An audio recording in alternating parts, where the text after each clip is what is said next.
Fala galera, terceiro vídeo do meu canal começando nesse exato instante. E antes de falar do meu assunto de hoje, eu queria agradecer a todo mundo que está se inscrevendo no canal. E eu cheguei sim aos 100 inscritos. E isso dá direito a colocar um URL personalizado. E inclusive eu aceito sugestões, porque eu não sei qual vai ser o nome oficial desse canal. Hoje ele é um youtube.com/3psx1l9147.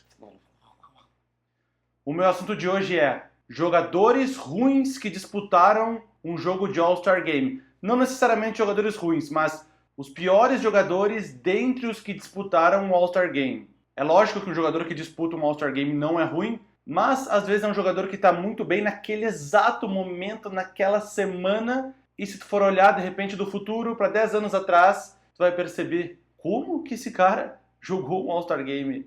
Então eu fiz um ranking de 5 jogadores, os piores dentre os que disputaram um jogo de All-Star, e o critério que eu utilizei não foi nada estatístico, e eu não levei os números em consideração. O meu critério foi o impacto que teve em mim a notícia de que esse jogador ia disputar o All-Star Game. Logo, eu só estou levando em consideração jogadores que disputaram o All-Star Game no período em que eu acompanho a NBA.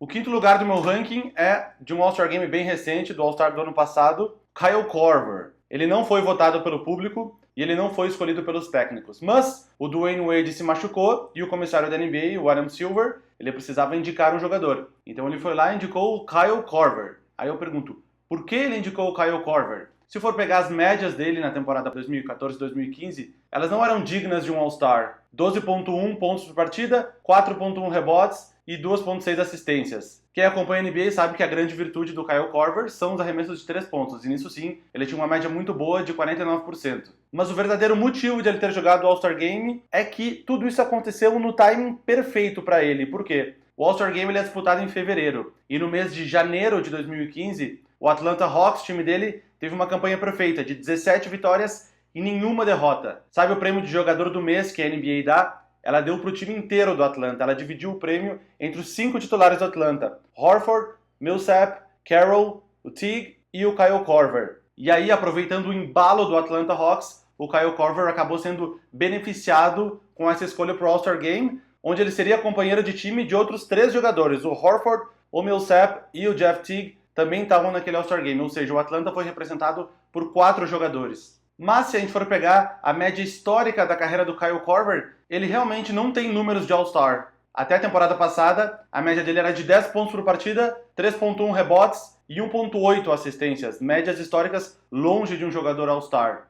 Quarto lugar do meu ranking vai para o Mehmet Okur. Esse jogador turco que começou a carreira no Detroit Pistons, inclusive foi campeão com o Detroit Pistons em 2004, acabou indo para o Utah Jazz 2 anos depois, onde ele jogaria algumas temporadas. Na temporada de 2006-2007, ele estava jogando bem. Estava com médias de 17.6 pontos por partida, 7.2 rebotes e 2 assistências. Ele foi escolhido para o All-Star Game de 2007 também para substituir jogador machucado. Junto com o Ray Allen, eles substituíram o Allen Iverson e o Steve Nash. 2006-2007 não foi nem o melhor ano do Mehmet Okur nessa carreira dele do Utah Jazz. Em outro ano ele chegou a fazer 18 pontos e 9 rebotes, melhor do que nessa temporada que ele foi escolhido para o All-Star Game. Por isso, a escolha dele foi uma grande surpresa. Ninguém poderia imaginar que Mehmet Okur jogaria um All-Star Game da NBA.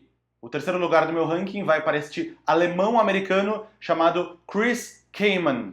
Ele jogou o All-Star Game de 2010. Ele também foi indicado pelo comissário da NBA, que na época era o David Stern, para substituir um machucado, que na época foi o Brandon Roy. Na época ele era jogador do Los Angeles Clippers, onde ele jogou de 2003 até 2011. E ele ficou um pouco mais conhecido porque ele foi um dos envolvidos na troca do Chris Paul, que levou o Chris Paul até o Clippers e levou também um monte de jogadores do Clippers para o Hornets, e o Chris Kaman era um deles. Nessa temporada que ele foi escolhido para o All-Star Game, que foi a 2009 e 2010, o Chris Kaman estava fazendo uma temporada boa. As médias dele eram 18.5 pontos, 9.3 rebotes e 1.2 tocos por jogo. Se formos pegar a carreira do Chris Kaman total, entre 2003 e 2016, as médias dele são 11.2 pontos, 7.6 rebotes, 1.3 tocos. Ou seja, ele estava realmente num ano muito bom, mas ainda assim não era também o melhor ano dele da NBA. Em 2007 e 2008, 2 anos antes, ele tinha 15.7 pontos, 12.7 rebotes e 2,8 bloqueios por jogo. Quem acompanha a NBA e as estatísticas sabe que 2,8 tocos por jogo é uma média muito alta. Na temporada atual, inclusive, ele estaria na primeira colocação em bloqueios por jogo com 2,8.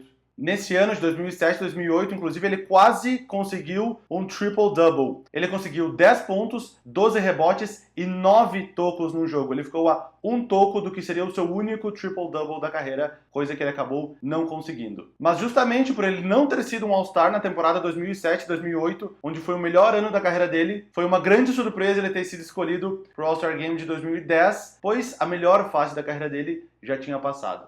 O segundo lugar do meu ranking vai para o Jamal Magloire. Poucos de vocês devem se lembrar dele, ele não teve uma carreira muito sólida na NBA. Ele foi escolhido para o All-Star Game de 2004. Ele era jogador do New Orleans Hornets e ele não foi escolhido para substituir ninguém. Ele estava no roster original do All-Star Game. Ele não era titular, mas ele foi escolhido pelos técnicos como um reserva do All-Star Game. Que nem eu disse, o Magloire não foi um jogador consolidado na NBA. As médias dele na carreira, que foi entre 2000 e 2012, foram de 7,2 pontos, 6,5 rebotes e 0,6 assistências. No ano que ele foi escolhido, contudo, ele estava tendo uma boa carreira, 2003-2004, com 13,6 pontos, 10,3 rebotes e 1 assistência por jogo. Não são os melhores números do mundo, mas talvez sejam suficientes para ser um jogador All-Star. Ironicamente, no jogo do All-Star Game, o Jamal Magloire ele foi o jogador que mais pontuou pelo time da Conferência Leste. Ele jogou 22 minutos e fez 19 pontos. O jogo ele acabou 136-132 para a Conferência Oeste, mas o que a gente pensa é: e se a Conferência Leste tivesse ganho? O Jamal Magloire foi o maior destaque do time. Seria o Jamal Magloire um MVP de All-Star Game? Fica aí para pensar o que teria acontecido se a Conferência Leste tivesse ganhado o jogo, que foi decidido bem no finalzinho. Normalmente eles dão um prêmio de MVP para o maior destaque do time vencedor, e o Jamal Magloire foi o maior destaque da Conferência Leste. Ou seja, poderíamos ter na lista de MVPs de All-Star Game Jamal Magloire. Isso não aconteceu por muito pouco. Finalmente, o primeiro lugar do meu ranking, ele vai para Chris Gatling. Provavelmente poucos de vocês vão saber quem foi e quem é Chris Gatling, então eu vou dar uma breve explicação. O ano era 1997 e toda a informação que chegava até a gente chegava com um pouco de atraso. Para mim, o Chris Gatling era um jogador do Golden State Warriors, porque a última atualização que eu tinha eram os cards da NBA da temporada anterior e o Chris Gatling usava a camisa do Golden State Warriors. Chegou ao All-Star Game de 1997, Clyde Drexler, jogador do Rockets, se machuca, e o David Stern, comissário da NBA, novamente, ele indica Chris Gatling para substituir. Eu lembro que essa informação chegou até mim e eu pensei: Chris Gatling, como diabos esse cara chega até o All-Star Game? Ali então ele era um jogador do Dallas Mavericks e eu nem sabia. Então foi lá, Chris Gatling, e jogou o All-Star Game. Uma pena para ele que ele não tenha camiseta para levar de recordação, porque em 97 eles vieram com aquela ideia ruim de usar as camisetas dos próprios times ao invés de uma camiseta personalizada do All-Star Game. Enfim, o Chris Gatling não tem essa camiseta para levar de lembrança. E agora vamos analisar um pouco da carreira do Chris Gatling. Na temporada de 95-96, ele começou no Golden State Warriors, que nem eu falei, e depois ele se mudou para o Miami Heat. Na temporada de 96-97, ele começou no Dallas Mavericks, foi escolhido para o All-Star Game e logo em seguida trocado para o New Jersey Nets. Ou seja, no intervalo de 2 anos, ele passou por 4 times. Chris Gatling era o All-Star que ninguém queria. Por que um time não quis ficar com ele? Ele era um All-Star. Enfim, nessa temporada que ele foi escolhido, ele jogou apenas 47 jogos e somente 1 como titular. Ele era um reserva, não muito bom, que foi um All-Star Game, e por isso ele merece o primeiro lugar no meu ranking dos piores jogadores a disputar um All-Star Game.